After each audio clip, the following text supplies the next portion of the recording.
Yo, good morning, party people.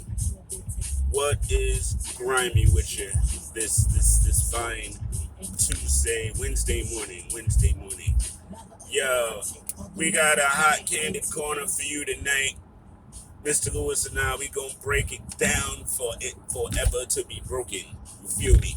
It's gonna be a lot of fun. Please tune in 9 o'clock Eastern Standard Time, Candid Corner. CandidCorner.com, YouTube, Periscope, Twitter, Facebook, Off the Board Network. You know how it go. We everywhere. SoundCloud, we got it covered. Alright. So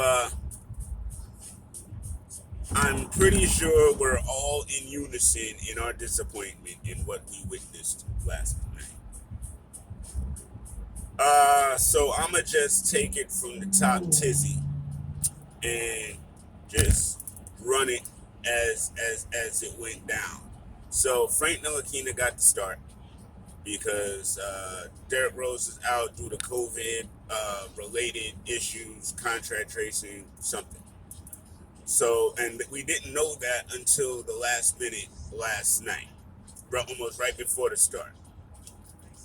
So it showed.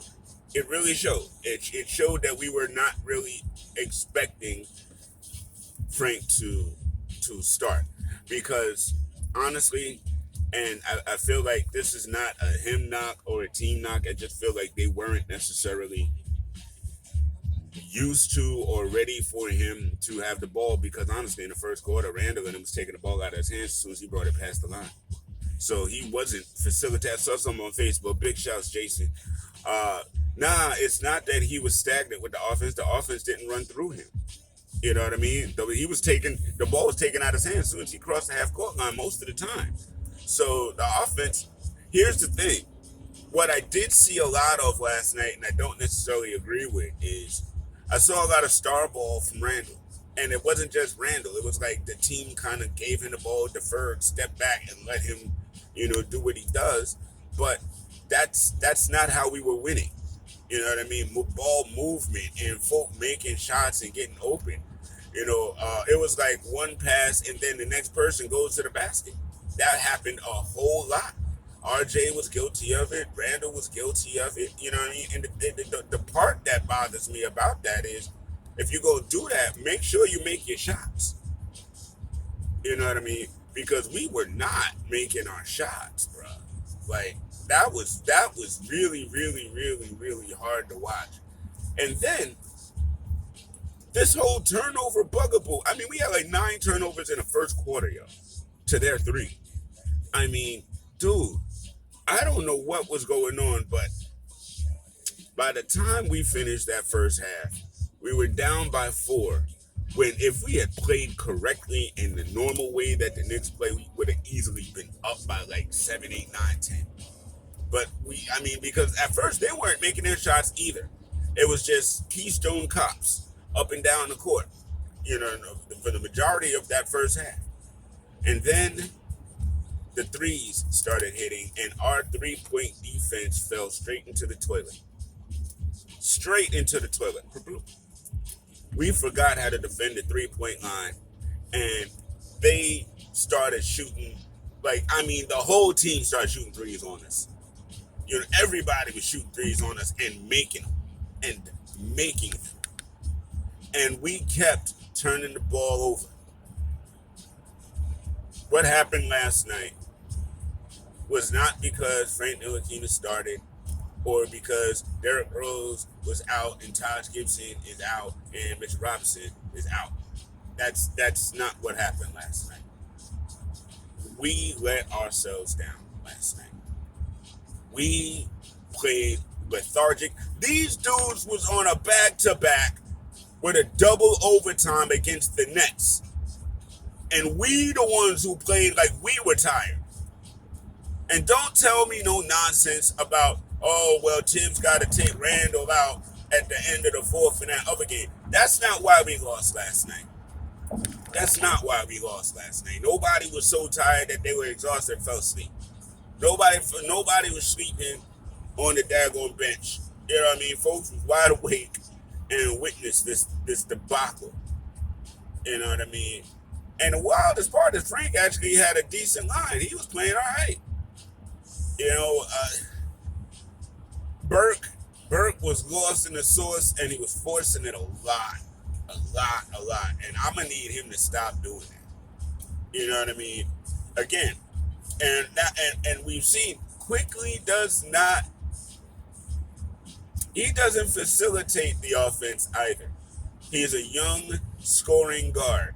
He looks for his shot. He looks to pass only when his shot is not there, or if they collapse and they close the door on his shot. He has to be able to have his head up and look for good passes as it's coming down. You know, we did a lot of ball holding last night and a lot of clumsiness. Nerlens, I love you, bruh. I mean, I love what you do for us on defense, but dude, we gotta be able to rely on you when we dump it down in the middle. You cannot consistently turn the ball over in that position. You have to know. You gotta start really. You gotta start playing offensively, Nerlens. You gotta be looking for the ball. You know what I mean? You can't ghost on offense and just wait for rebounds and stuff. You got to be a part of the offense and you have to pay attention. You got to be able to collect that ball when they dump it down low. You know, I mean, I can't really express that any better. That's your job, right? You got to do your job down there. You know what I mean? Now, I will say this, Tibbs. We weren't playing offensively well at all. I think last night might have been a good idea to see Austin Rivers sighting. You never know. He's been sitting on that bench for so long. He might have had some threes cocked and ready, like the last time when he exploded. You know, I mean, sometimes when you witness that things are not working, you got to make the adjustments for the things that aren't working. And this just was not working last night. But I mean, again, I'm not gonna give him the excuse of tired because number one, y'all didn't play it back to back. Y'all traveled, I understand, but you had the day for the walkthrough, so it's a little bit of rest. And again, you're playing a team that is that you're the second game of a back to back, and they play double overtime. So we're not gonna use that fatigue factor at all in this one. You know, I mean, honestly, we just played sloppy. We played sloppy. We were not locked in, keyed in. We weren't focused. This is the one time, I mean, honestly, and I got to put this on the coach's hat. How come we were so discombobulated the whole game? How come we couldn't find a spark to ignite us to do what we do? You know, I mean, and this is on everybody. If y'all looking to All-Star break, that's your fault. You got 2 games before the break. So why are you looking to the break? Don't be looking at your days off before they come. You know, stay focused. Stay in the moment. You know, we cannot do this against the Pistons. We cannot do this against the Pistons on Thursday. It is imperative that we remain above 500 walking out the door for All-Star break. Because our schedule is so daggone hard, we can't really be giving away games with lack of performance. We can't afford that. You know, we're not one of those teams that could just pick it up in the third quarter. We're not that team. Nor should we be. We're a scrappy, fighting team that fights from the opening tip to the closing whistle. That's how it's supposed to be. That's not who we were last night. You know what I mean? Yeah, I know there's a lot of nice little accolades and stuff coming our way, and that's great. But let's not, get confused. You know, we still were a suck-ass team last year, and the year before, and the year before that. And we're a mid-range team right now. We are in the middle. We are at 500. We're not a world beater team. We're a competent, growing team. It's not time to see these kind of performances. Let me know that bringing a star here right now won't change that fact. Our youth has to learn how to get composed. They got to learn to take all that excitement and energy and turn it into a concerted effort every single night. We all gotta bring it, and injuries happen. Matter of fact, San Antonio had like more injuries than we did, with more players, that they use. Really important players like LaMarcus Aldridge, Rudy Gay out. So we literally had no excuse. And again, I don't care that we lost. It's how. It's how. I mean, I've seen us put so much more of a fight in losses. I've seen us put so much more of a fight together. I mean, and I can't sit there and blame refs this time either. Nah, it was just bad play. We just didn't play well. We sucked last night. You know what I mean? And I need my players, I need the team to recognize that. Listen, no excuses. We messed that up. We could easily be 2 games over 500. We could have beat that Spurs team if we played like we wanted to. They did. We didn't. And they won. And that's fair. I'm disappointed in that behavior. I'm disappointed in that effort last night. All around, I'm sorry, I ended up leaving with like maybe 4 minutes left to go in the fourth. You know what I mean? Listen, I got to get up early to travel, and it's a long drive, as y'all can see. And I was just like, you know what? I'm done. They're not coming back for this, and they didn't. And I it kills me when we play like that. I was chilling. I had my stat jersey on because I try to rock a different jersey every game. You know what I mean? I had the stat jersey on. We was chilling. We had it, and then we decided to play like that. Well, tomorrow is Thursday. We got another game tomorrow before the All-Star break. And we got to well, we're at home.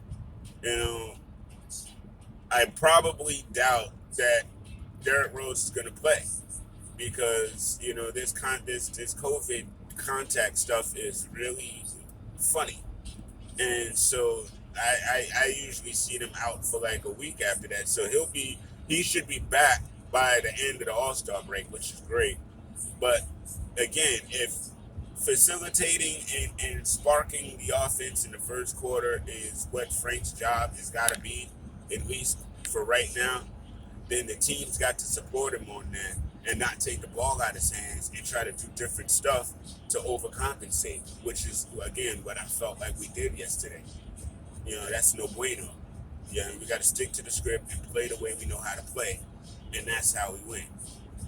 Still always got love for the Knickerbockers and always going to hold it down for them, but sometimes you just got to tell the truth, man. And last night we showed we wasn't ready.